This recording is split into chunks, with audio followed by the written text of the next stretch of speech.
It's no secret this war between Israel and Hamas never would have happened if Israel hadn't abandoned their settlements in Gaza back in 2005. There are many inside and outside of Israel calling for the rise of the Gaza settlement movement once again, and we may have seen some interesting steps in that regard just this week. I'm Ben Hilton, and this is the Israel Guys. Gaza has long been a thorn in the side of Israel. Just look at the biblical history if you need proof for that. The Philistines attacked Israel over and over again until they were finally subdued by Israel. After the UN partition vote in 1948 and the subsequent attack on Israel by the surrounding Arab countries, Gaza once again became a staging ground for warfare against Israel, but this time from Egypt. When Israel finally won the upper hand in 1949 and the Strip ended up in Egyptian control behind the February 24th armistice lines, it shortly became a hotbed for terror attacks from Palestinian terrorists operating from the Strip. It wasn't until Israel finally wrested the Strip from Egyptian control in 1967 war that Israel was finally able to establish some kind of security with the Gaza Strip. The writing was on the wall, clearly spelled out by history. Leaving a jutting finger of land poking into your borders occupied by your enemies with no security control is a recipe for disaster. This, and also the fact that Gaza is land promised to Israel by God, is why shortly after the war, brave Israeli pioneers began building communities in the Strip.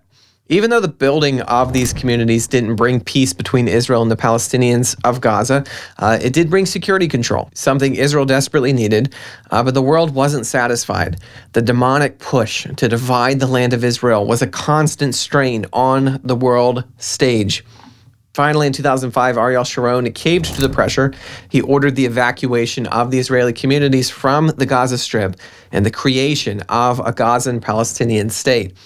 Who knows exactly what he was thinking, but the consequences were disastrous. Almost 9,000 Israelis were dragged from their homes, their communities were demolished, and the land ceded over to the Palestinians for a creation of a Palestinian state. Then, the predictable happened. Gaza voted in Hamas in their first round of elections, and Gaza has gone back to being an enormous thorn in Israel's side and a major security concern. Every few years, Hamas makes a full-out attack on the state of Israel, and every few years, Israel hits back, demolishing as much terrorist infrastructure as they possibly can before the world forces them into a ceasefire. When compared to Judea and Samaria, also known as the West Bank, the difference could not be starker. In Judea and Samaria, Israel has withstood the pressure so far to build a Palestinian state. Israeli and Palestinian communities stand side by side, and even though there have been countless tragedies with terrorist attacks and so forth, Judea and Samaria hasn't been a huge security concern for the state of Israel like Gaza. Gaza is a different story. It has been a nightmare for Israel. A whole generation of Israelis has grown up with fear of constant attacks, missiles raining down on their homes, terrorists popping up in their living rooms from tunnels.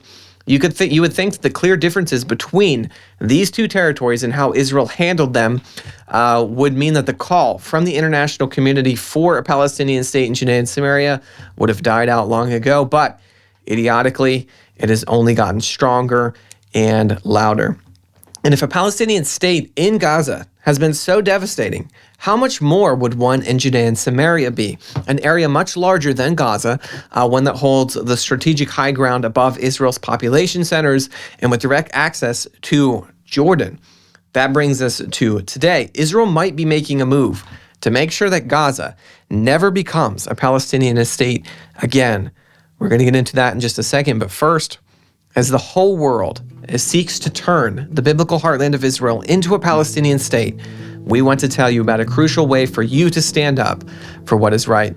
You have the opportunity to invest in a strong Israel when you buy the wonderful products of families and small businesses in Judea and Samaria through a company called Blessed by Israel. Enjoy amazing olive oil, honey, ceramics, cosmetics, jewelry, and so much more, and stand with the pioneering families of Judea and Samaria who are rebuilding their ancient homeland.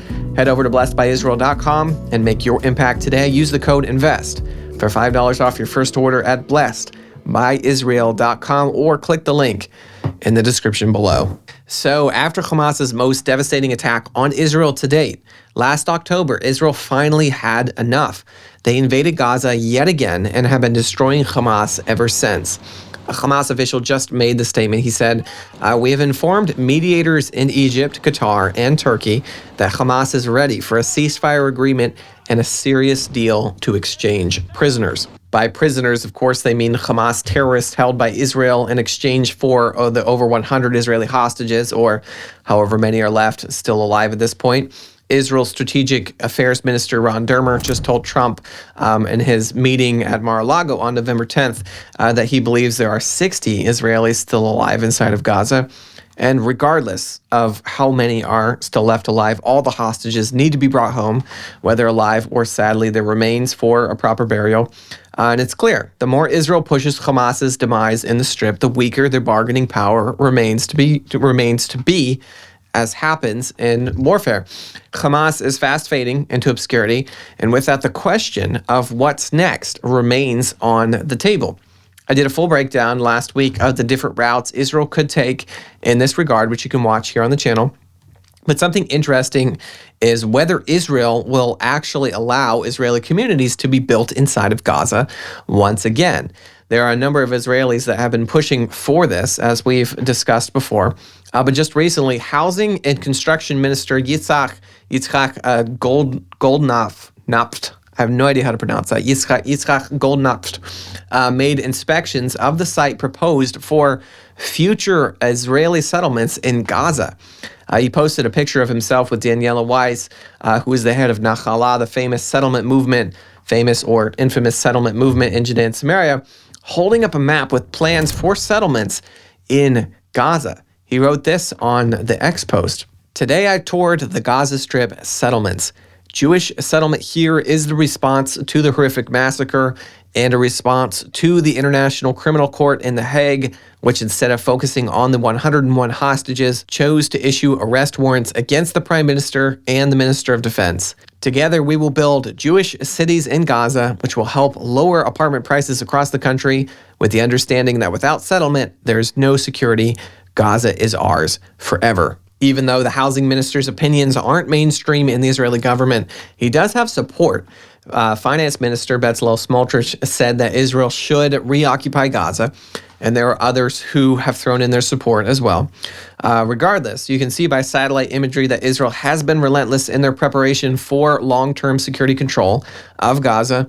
They've been building a new network of roads and infrastructure, not only to fight the war right now, but to maintain peace in Gaza for 100 years to come. Maybe this can be the kind of situation where Israel maintains security control of Gaza and then slowly allows Israeli communities to be built to ensure a disastrous Palestinian state never happens again. Israel has to maintain control of all the territory given to them by God, and we as Christians need to be a voice of support, standing up for this God-given right. Guys, don't forget to check out our friends at Blessed by Israel. The link is in the description below. Make sure to subscribe, get the conversation going down below. We love hearing from you in the comments. As always, stop listening to the lies and propaganda and connect with the truth of what is happening in Israel. We'll be back here soon here at the Israel Guys.